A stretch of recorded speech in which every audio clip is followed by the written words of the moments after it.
Before we unpack today's material, make sure you hit that like button and subscribe to the deep dive so you never miss out on these essential breakdowns. Yeah, you definitely want to be subscribed for this one. Exactly. Today, we are reviewing a brand new ebook that is an absolute must read if you are a man feeling alienated, frustrated, or just entirely unmoored by the modern world. It is an incredibly relevant text for right now. It really is. You can, and honestly, you absolutely should buy this book right now. It's available on Amazon Kindle and Google Play Books. And while you are at it, pull up a new tab and make sure you follow the author at Conrad Anreicher on Substack. That's at Conrad Anreicher. Right. So the book we are looking at is called Hand Carving for Leaders, and the subtitle is Building Men Through Craftsmanship by Conrad Reicher, copyright 2025. And the mission of this deep dive is to explore a premise that it feels incredibly urgent right now. Yeah, definitely. Riker sets the stage by arguing that modern society is placing men in this impossible bind. Of a completely rigged game. Right. Society tells men to be softer, to be quieter, to be endlessly in touch with their feelings, but then, simultaneously and often brutally, it punishes them when they actually do those things. It's a massive contradiction. So today, we are going to explore Riker's highly specific roadmap for men to break out of the societal trap, how to reclaim what he defines as their biological imperatives, and how to rebuild their masculine identity. And the vehicle he proposes for doing all of this is, might surprise you. Yeah, the lost art of hand carving. Which sounds incredibly niche at first glance. Right? Yeah, wood carving. But the way he builds this argument is entirely comprehensive. We're going to explore the hard biological data he brings to the table, the psychological traps he identifies in modern workplaces and relationships, and the deep historical context he uses to explain exactly how we arrived at a cultural moment that feels so hostile to traditional masculinity. Exactly. But right up front, I want to make a very clear impartiality disclaimer for you, the listener. Yeah, this is important. This book tackles some highly charged social issues. It takes a really hard look at gender roles, modern media, and historical shifts in our institutions. Some of it is definitely going to ruffle feathers. Oh, absolutely. But our goal today isn't to take a political side or to preach to you. Rather, we are here to impartially report on Riker's fascinating arguments, rigorously unpack the data he presents, and explore exactly why his message is resonating so deeply and powerfully with men today. We just want to understand the architecture of his argument. Right, we're just looking at the source material. And it is a meticulously constructed architecture. He essentially takes this massive, macro-level societal crisis. This pervasive feeling among men of being undervalued or actively discarded. Exactly. And he offers a micro-level, deeply tangible solution. So let's start right at the foundation, because Riker does not pull his punches. He begins with a premise that directly challenges the prevailing modern narrative. He goes right for it. He argues that men are wired fundamentally differently than women. And he frames this not as a result of socialization, but as a hard, immutable biological fact.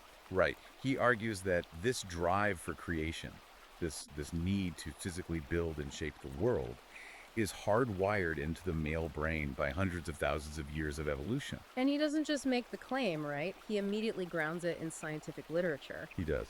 He points to extensive research from the University of California, Irvine. Okay, unpack that for us. So this study looked at cognitive differences and demonstrated that men consistently and significantly outperform women in tasks requiring spatial visualization and mental rotation. Let me stop you there for a second, because we hear terms like spatial visualization thrown around a lot. How exactly did the researchers measure that, and what does it actually mean in the real world? It's a great question. Basically, mental rotation is the ability to look at a complex three-dimensional object in your mind and seamlessly turn it around to see what the back or the sides look like. Without actually touching it. Exactly, without touching it. Imagine taking a complex wooden joint, closing your eyes, and perfectly visualizing how the two jagged pieces slide together. Okay, that makes sense. The UC Irvine data shows that male brains are highly optimized for this specific cognitive process. Riker uses this to establish a baseline. He's saying these cognitive differences are real, they are measurable, and they aren't an accident. Right. And then he pairs this with research from the University of Cambridge, which correlates higher testosterone levels directly with success in these exact areas. Spatial reasoning and fine motor skills. Yes. So if we translate that for the guy listening right now. What does it mean for you? Right. Riker is essentially saying that your biology, the very chemical and neurological makeup of your brain, is built as an engine for shaping the physical world. It's what you are designed to do. For our ancestors, this wasn't just a fun weekend hobby. Crafting tools, visualizing how a piece of flint could be chipped into a spearhead, was an absolute necessity for survival. Right. But Riker takes it a step further. It wasn't just about surviving the winter or bringing down a mammoth. It was about status. Exactly. Yeah. It was intrinsically linked to a man's value within his tribe. Anthropologists have found that early human tool-making was almost exclusively a male activity. That's fascinating. Crafting a superior spear or a perfectly balanced knife was a primary status symbol. The men who could manipulate their physical environment to create better tools were the ones who rose to the top of the dominance hierarchies. They gained access to the best resources. They commanded respect and they secured their legacy. It was the ultimate undeniable demonstration of competence. And here's where Riker draws this incredibly stark, almost painful contrast with our modern reality. Think about it. We have spent the last 100 years outsourcing all of that creation to machines. To factories and algorithms? We live in an era of profound frictionless convenience. But Riker argues that this convenience is entirely unnatural for men. That's making men sick, essentially. Yeah, it has left them biologically frustrated. You are carrying around this ancient, hardwired drive to manipulate your environment, but you spend your day staring at a glowing rectangle, pushing digital paper, or sitting in traffic. This raises the fundamental question of the book. What happens to that biological drive when it has no physical outlet? It doesn't just vanish. No, it doesn't. Riker cites a compelling study published in the Journal of Evolutionary Psychology. The researchers found that men who regularly engage in hands-on physical activities report significantly higher levels of life satisfaction. Which makes perfect sense given the biology we just talked about. Right. Riker's analysis here is brilliant. He explains that these activities fulfill a deep-seated primal male need for control and mastery. When a man is stripped of the ability to build, shape, or control his physical environment, he experiences what Riker describes as an existential and biological emptiness. That emptiness, I think that is the exact feeling so many guys listening to this right now can instantly recognize. Oh, without a doubt. It's that low-level hum of anxiety that you aren't actually doing anything real. Riker shares an incredible anecdote to illustrate this. He talks about a guy who suffered severe corporate burnout. This is a great story. Yeah. This man had all the trappings of modern success, the salary, the title, but he felt completely hollow. He eventually turned to hand carving, and he told Riker that the first time he really focused on driving a chisel through a piece of wood, he felt like he was tapping into something primal. A genetic memory. He literally described it almost like a genetic memory waking up in his hands. It's a powerful way to frame it. And he gives another specific example that really brings this down to earth. Story of a guy named Mike. Right, Mike, the spreadsheet guy. Exactly. Mike was your classic modern knowledge worker. He spent years, day in and day out, staring at spreadsheets, moving digital numbers from one column to another. Just a cog. He described this overwhelming feeling of being nothing more than a cog in a massive, indifferent machine. He was entirely disconnected from the end result of his labor. He could work a 60-hour week and have absolutely nothing physical to show for it. And then Mike hits this breaking point. Almost on a whim, he decides he is going to build a dining room table entirely from scratch. With no prior experience. Right. Riker details how grueling this process was for him. Mike didn't know what he was doing at first. He made costly mistakes. He ruined expensive pieces of wood. He nicked his fingers. He was incredibly frustrated. They didn't quit. He pushed through. And at the end of that agonizing process, he had a massive, solid, tangible object sitting in his house. Mike told Riker it wasn't just about saving money on furniture, it was about proving to himself that he could still create something real. He proved his competence in the physical world. If we look at the historical context Riker provides, Mike's profound release makes perfect sense. Riker uses the Vikings as an illustrative example here. I loved this part of the book. In modern pop culture, we tend to reduce the Vikings simply to violent raiders or berserkers. Just guys swinging axes. Just brutes, basically. Right. But Riker points out that they were master craftsmen. They were incredibly skilled wood carvers. These rugged, battle-hardened men would spend countless painstaking hours adding intricate, highly detailed patterns to the prows of their longships and the frames of their furniture. And these carvings weren't functional, right? Like a carved dragon head doesn't make the ship sail faster. Exactly. They weren't structural at all. They're profound symbols of identity, strength, and heritage. They were a physical testament to the fact that these men were not just destroyers, but active, meticulous creators.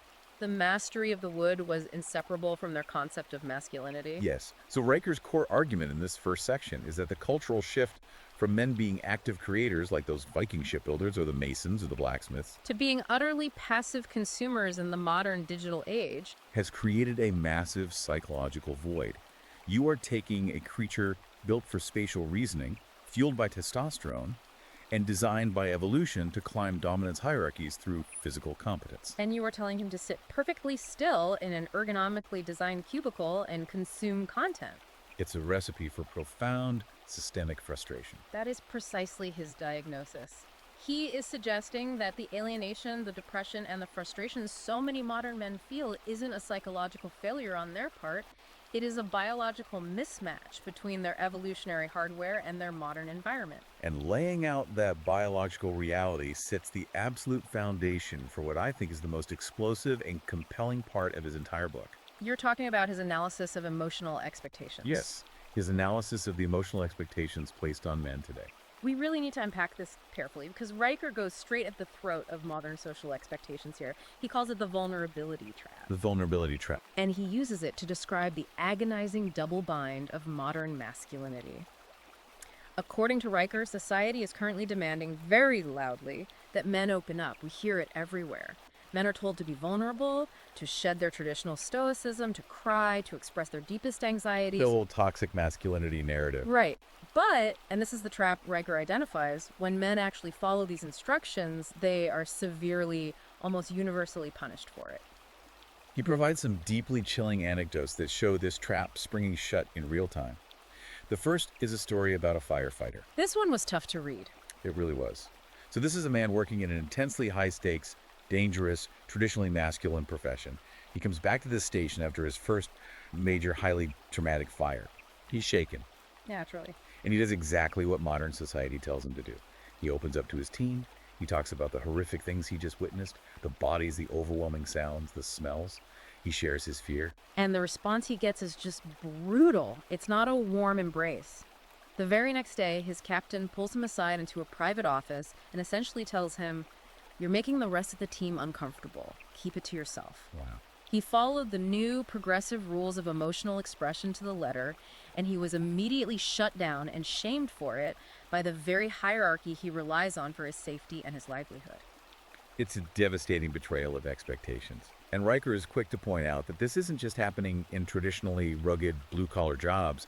It is happening in the polished corporate world as well. Right, the executive story. He shares the story of a corporate executive who was highly praised for his leadership. During a company-wide retreat focused on mental health and wellness, this executive decided to lead by example and be vulnerable. Because that's what HR is telling him to do. Exactly. Yeah. He stood up and shared his personal ongoing struggles with anxiety and depression, fully believing he was fostering a more open, modern workplace culture. But the reality behind closed doors, once the retreat was over, was entirely different. Riker details how, over the next 6 months, this executive was quietly sidelined. When a major promotion came up, he was passed over. And Riker explains exactly why. Leadership suddenly doubted his resilience. They looked at the vulnerability he shared, and instead of seeing bravery, they interpreted it as a liability. They viewed it as a lack of the inherent strength and stability required for the next echelon of leadership. And what elevates Riker's argument here is that he doesn't just rely on a few powerful anecdotes. He backs this up with hard empirical data. The Journal of Men's Studies data. Yes, he points to a fascinating study published in the Journal of Men's Studies that exposes what he flatly calls a rigged game. The researchers ran scenarios, and the data revealed that men who express vulnerability in professional settings are perceived as 23% less competent by their peers and their superiors. I really want to pause and let you, the listener, absorb that number. 23% less competent. It's massive. How do they even measure that? It's staggering. That is a massive professional penalty just for expressing the exact emotions that HR departments and modern media are begging men to express. The methodology involved presenting subjects with identical profiles of leaders dealing with crises. The only variable changed was whether the leader expressed emotional vulnerability or maintained a stoic facade, and the penalty for men was consistently in that 23% range. But the ultimate hypocrisy, the part that really solidifies Riker's concept of the double bind. The difference for women. Yes, it's revealed in that same study. Women who express vulnerability in those identical professional scenarios face absolutely no such penalty in how their competence is perceived. Not at all. Their vulnerability is viewed neutrally or even as a positive leadership trait. For men, it is career poison. That is the double bind in a nutshell. Society places men in a completely no-win psychological trap. On one hand, you have thousands of years of deep-seated traditional expectations for men to be stoic, strong, unyielding, and protective. But currently, in the modern cultural zeitgeist, those very traits are frequently labeled as toxic or oppressive. Right. So a man tries to adapt. He tries to be the open, vulnerable, modern man he is told to be, only to run face first into that 23% competence penalty. It's maddening. Riker summarizes this impossible tightrope brilliantly. He writes that the modern directive to men is essentially show strength, but not too much. Be vulnerable, but not too much. Damned if you do, damned if you don't. You are damned if you adhere to traditional masculinity, and you are professionally and socially damned if you abandon it. So it begs the question, if you are a man caught in this trap, carrying the heavy burdens of life, providing for a family, dealing with modern stress, where do you put it? Where does it go? Right. Where do you process your internal world if speaking it aloud destroys your standing? This is exactly where Riker presents hand carving, not just as a hobby, but as a vital psychological solution. The wood doesn't judge. His argument here is profound in its simplicity. Wood doesn't care about your feelings. A block of walnut does not judge your vulnerability. It does not HR reprimand you, nor does it penalize you for your silence. When a man engages with a piece of wood, the material demands only physical truth. It demands precision, patience, and persistence. It offers a completely safe, isolated space for a man to process his inner state. It acts as a physical conduit for mental stress.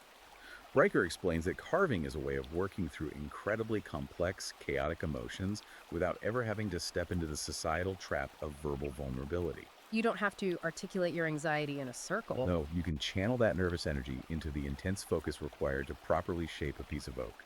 You're taking raw, unformed internal feelings and using your hands to turn them into something tangible, structured, and ordered. And again, Riker grounds this philosophical idea in psychological research.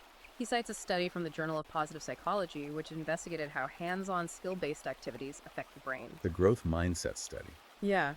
They found that engaging in this kind of deeply focused physical work actively helps build what psychologists call a growth mindset. It literally builds resilience and adaptability. So carving isn't just an escape. It's not just a distraction from a bad day. No, it is an active mechanism for building character and psychological fortitude in a world that, quite frankly, offers men very few safe spaces to do so. This logically progresses into the next major theme of his book. Because if men are biologically driven to build, and they are psychologically trapped by modern emotional expectations, we have to look at the broader societal structures that created this environment. We have to look at the macro level. Riker tackles this head-on by dissecting the modern myth of sameness and how society has actively worked to dismantle male identity. This is a heavy section. In chapters 4 and 9, Riker argues that the modern cultural quest for equality has fundamentally confused the concept of sameness with fairness. He makes a very sharp distinction there. He states as a biological and historical fact that men are not women and women are not men. He argues that trying to erase these inherent differences isn't achieving fairness. It is simply the erasure of what makes men unique. His perspective is that true equality shouldn't mean pretending these biological and psychological differences don't exist.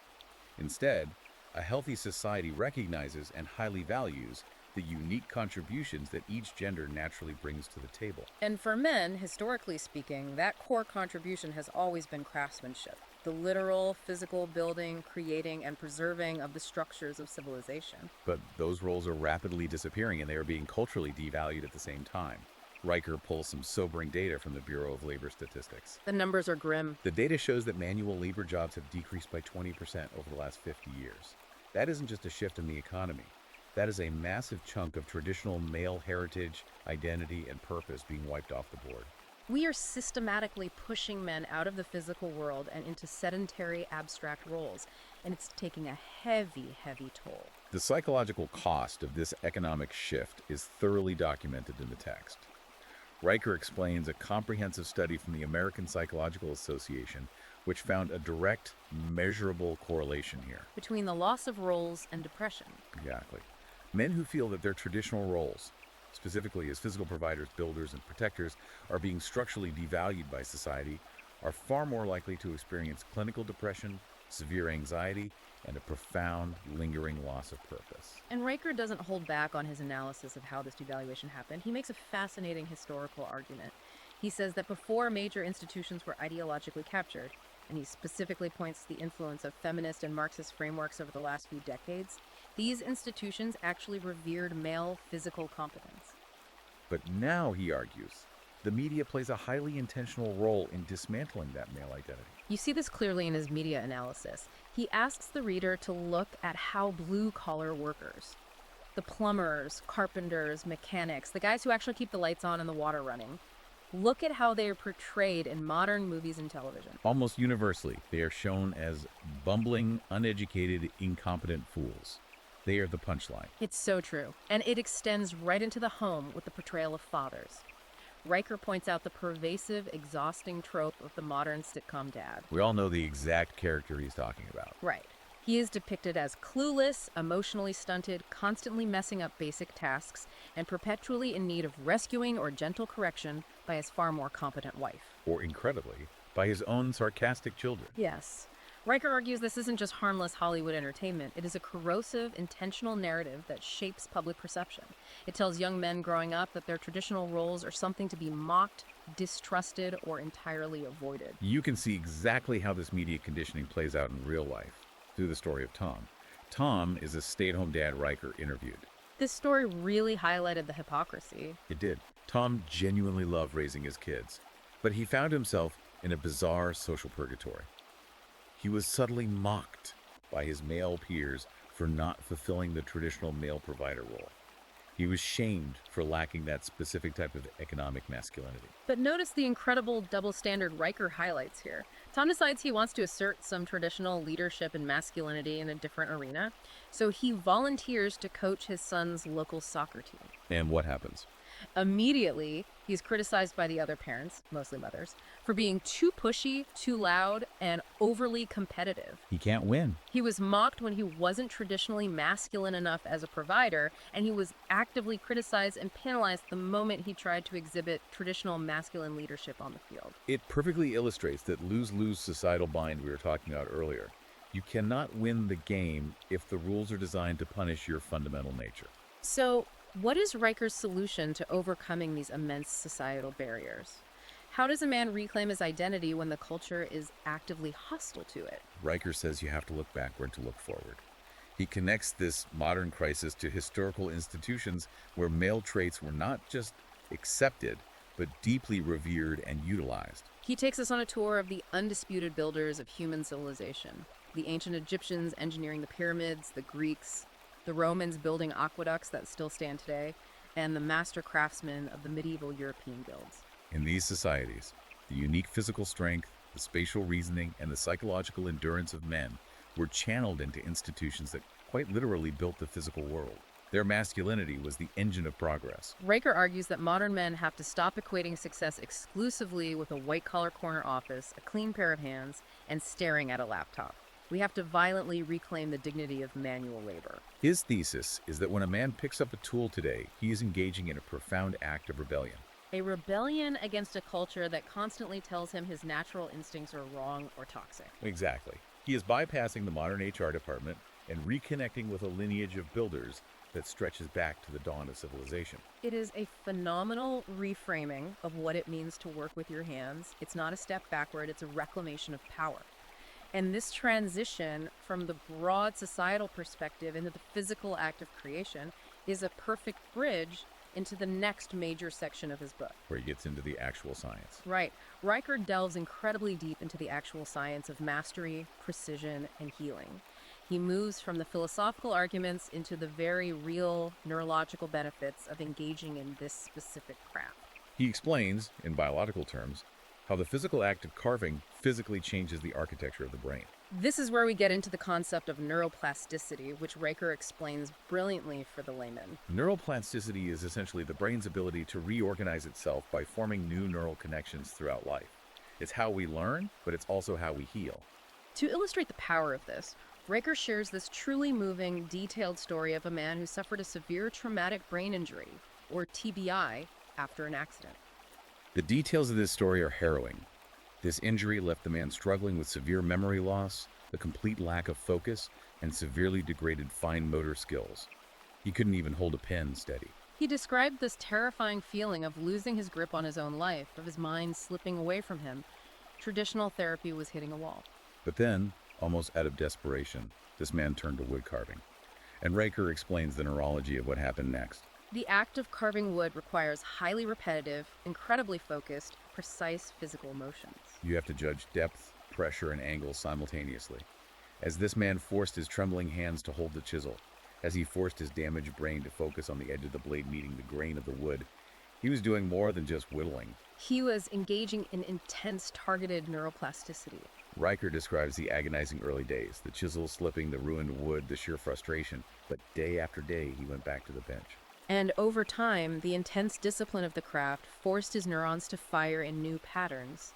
It helped him physically rebuild his dexterity and gradually restore his cognitive function. The wood literally helped him rebuild his broken mind. It is an incredible testament to the healing power of focused labor. In Chapter 14, which is entirely dedicated to the art of precision, Riker makes the case that precision isn't just a physical skill you apply to a piece of wood. It is an entire cognitive mindset. When you train your brain to care intensely about the fraction of a millimeter on a block of walnut, when you refuse to accept good enough, that mindset inevitably spills over into every other area of your life. How you do one thing is how you do everything. And he has the longitudinal science to back this up. Riker discusses a comprehensive 5-year study from the University of California that tracked men over the age of 40. The researchers wanted to see what activities staved off cognitive decline. The findings were crystal clear. Men who regularly engaged in complex, hands-on activities requiring fine motor skills like woodworking, engine repair, or carving experienced a measurable, direct improvement in their overall cognitive function compared to their peers. They remained sharper, their memory was better, and they were more mentally agile as they aged. Riker takes this concept of cognitive discipline and connects it to one of the most famous psychological experiments ever conducted, the Stanford Marshmallow Test. We all know the basics of the study. Children who could delay gratification and wait in a room for 15 minutes to receive a second marshmallow ended up having vastly better life outcomes. They had higher incomes, better relationships, and lower stress levels. Riker argues that hand carving is the ultimate rigorous adult version of the marshmallow test. It is a brilliant analogy. Think about the mechanics of carving. Riker describes watching a master carver spend 3 grueling, silent hours carving a single, intricate leaf into a block of wood. Every single cut, every tiny push of the gouge is a choice. It is a choice between the instant gratification of rushing to finish the piece, which will almost certainly ruin it, or the disciplined, agonizing delay of gratification required to achieve true mastery. In an age where our brains are constantly hijacked by the instant dopamine hits of endless digital scrolling, notifications, and fast food, our capacity for patience has been obliterated. Carving forces a man to go into dopamine detox. It forces him to rebuild his capacity for deep, enduring patience, one microscopic wood chip at a time. And that patience, that relentless precision, translates to extreme competence in the real world. Riker proves this by telling the story of a highly successful surgeon. This surgeon explicitly credited his success in the operating room, his rock-steady hand, his meticulous attention to detail, his ability to remain perfectly calm under immense pressure while someone's life is literally in his hands, to the thousands of hours he spent alone in his garage doing fine woodworking. He even used his intricate understanding of carving to design a custom surgical tool that ended up saving a patient's life. The examples Riker provides are incredibly diverse, showing how universal this drive is. He mentions a Vermont clockmaker who crafts these incredibly intricate wooden gears, perfectly blending complex mechanical engineering with stunning artistry. And he shares the deeply moving story of a carver in Texas who creates custom walking sticks for disabled military veterans. That story really stuck with me. This Texas carver spends hours upon hours detailing the specific battle history, the deployment dates, and the unit insignia directly into the wood of the cane. He isn't just making a walking aid for a wounded warrior. He is using extreme precision and thousands of cuts to honor their sacrifice. He is creating a tangible, permanent symbol of their legacy that they can physically lean on. Which brings us perfectly to the final unifying theme of Riker's book. Because when you combine all these elements, that deep, ancient biological drive to create, the psychological freedom of escaping the vulnerability trap, the absolute rejection of the modern myth of sameness, and the neurological mastery built through precision. What you get at the end of that forge is a leader. Exactly. Riker shows how picking up a chisel directly translates to real-world power, economic sovereignty, and impactful mentorship. He begins this final section with a profound quote attributed to 18th century shipbuilders. "Show me a man who can carve a straight line, and I'll show you a man who can lead." Riker's premise here is that true leadership isn't just about managing spreadsheets, memorizing corporate jargon, or talking loudly in meetings. True leadership is about demonstrating undeniable competence, maintaining discipline under pressure, and possessing the vision to see a complex project through from a piece of raw material to a finished, functional product. And once again, Riker brings the empirical data to support his philosophy. He highlights compelling research from the Journal of Applied Psychology, showing that men who actively engage in manual crafts report a massive 30% increase in overall life satisfaction. But even more importantly for this context, they report a 25% boost in leadership readiness and self-efficacy. So how does that psychological readiness translate to action? Riker introduces this concept of silent leadership. We often are conditioned to think of leaders as the loudest person in the room, the guy barking orders or giving the slickest presentation. But Riker shares the story of a small-town mayor dealing with a devastating flash flood.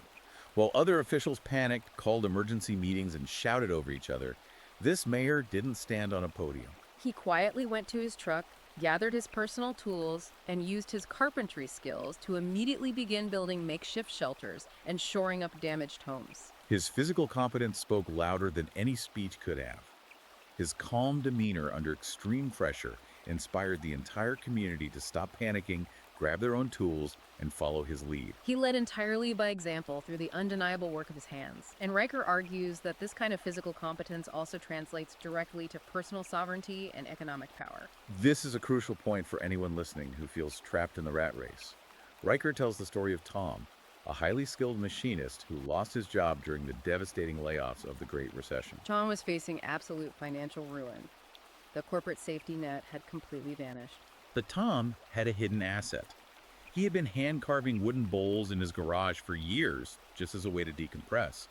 When the corporate world threw him out, he leaned entirely into that hard skill. He started carving full-time. Within 6 months, he was selling his bowls at high-end farmers markets and building an online storefront. By the end of that first year, he was actually making more money than he ever had, grinding away at the factory. Riker uses Tom's story to prove a vital point. Craftsmanship isn't just a quaint hobby to pass the time. It is a profound means of building true independence. When you possess a hard physical skill, when your hands can create something of value from raw earth, you are never entirely at the mercy of the corporate machine or a shifting economy. You own the means of your own production. But Riker insists that true, mature, masculine leadership doesn't end with personal success or economic independence. The ultimate, final expression of this journey is mentorship. It is about passing the torch to the next generation of men who are desperately looking for guidance. He introduces us to Carl, a retired, tough-as-nails auto worker in Detroit. Carl is amazing. He doesn't just carve to sell things or to relax. He runs a dedicated workshop out of his garage for at-risk youth in his neighborhood. He takes young men who are surrounded by chaos and destructive influences, puts a chisel in their hands, and teaches them about the wood. He uses the craft to teach them about hard work, the necessity of patience, and the profound value of creating something lasting rather than destroying what's around them. Riker elevates this concept of legacy by pointing to historical masters like George Nakashima. Nakashima wrote an incredible book called The Soul of a Tree, documenting his incredible life journey. He was a trained architect who was unjustly imprisoned in World War II internment camps. While interned, he met a master Japanese carpenter who taught him traditional woodworking. Nakashima took that knowledge and eventually became one of the most revered master craftsmen in the world. His story proves that craftsmanship is a vehicle for resilience, for surviving the darkest periods of history, and for leaving an enduring legacy that inspires generations long after you are gone. And as we near the end of his framework, Riker makes sure to emphasize a crucial caveat. Reclaiming this ancient tradition doesn't mean you have to become a Luddite or reject the future. He talks about a master Japanese woodworker in Kyoto who has spent decades perfecting sashimono. For those who don't know, sashimono is an ancient, incredibly complex form of traditional Japanese joinery, where furniture is assembled using absolutely no nails or modern fasteners. The wood is cut with such astonishing geometric precision that the interlocking joints hold themselves together flawlessly. It's basically high-level physics and geometry executed with hand tools. Yep. But the fascinating part of Riker's anecdote is that this master didn't just stay trapped in the past. Once he mastered the ancient techniques, he began modernizing the craft by integrating space-age materials like carbon fiber and titanium into the traditional wooden joints. He created something entirely new. Riker uses this as absolute, undeniable proof that traditional men can innovate, adapt, and absolutely dominate the modern world without ever abandoning their masculine roots or their physical competence. You can honor the ancestors while building the future. If we bring all of this together, if we synthesize the core message of Riker's exhaustive work, it leaves us with a profound, almost uncomfortable realization. What's that? We live in a world that constantly loudly tells men they are doing it wrong. We exist in a society that pathologizes their natural biological instincts and an economy obsessed with disposable digital feeds that vanish the moment you refresh the page. In such a sterile, hostile landscape, the ultimate act of defiance, the ultimate act of rebellion, is to step away from the screen, pick up a sharp tool, and create something real, tangible, and enduring with your own two hands. The wood doesn't lie, it doesn't pander, and neither should you. I think that is the perfect thought to end on. If this deep dive hit home for you today, if any of this resonated with that primal drive we've been talking about, it is time to take action. Stop consuming and start building.